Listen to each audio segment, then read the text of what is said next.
We had some actually uncharacteristically wet conditions recently that's helped tamp down fire risk. What a weird winter with, October rains.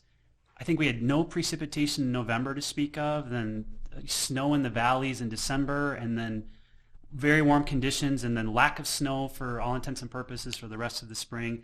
Some kind of dry conditions in mid-winter, early spring. Then it gets humid and starts raining in late April, and it's rained much of Arizona, and New Mexico has had epic rainfall in the last week in May. And so your fire season, we're running into right now, we're supposed to be sort of heading towards peak activities climatologically.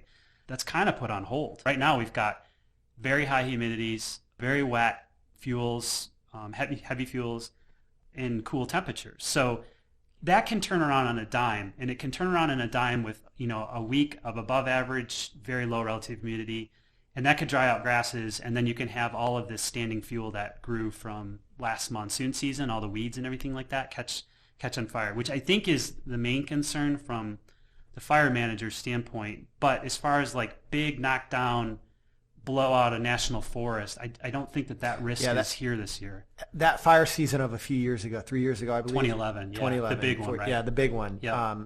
It looks like we're not going to have that. Yeah, I mean, that was so different in the sense of winter drought and then very, very windy, very, very low relative humidity. No precip in late spring. Exactly. So by the time May and June rolled around, I mean, the fire danger was extreme and it had stacked up. And we just you don't see that pretty much anywhere across Arizona and New Mexico, except the low deserts with the fine fuels. Yeah, and California has pretty high fire risk. The rest of the West is in trouble. And part of that is because the snowpack hasn't stayed on the landscape. Yeah. If you look at the snowpack today relative to the historical average, the map is red. It's below 50%, which is important because the less snowpack you have on the landscape, the longer that you have to dry out those fuels. Yep.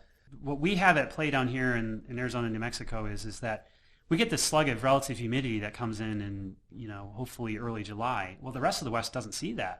July and August for California is the peak in the heart of the driest and hottest part of the season. So their fire season can linger all the way into next November when it starts raining. And, they get this summer fire season, and then they have the Santa Ana wind season that they'll have to deal with in September and October as well.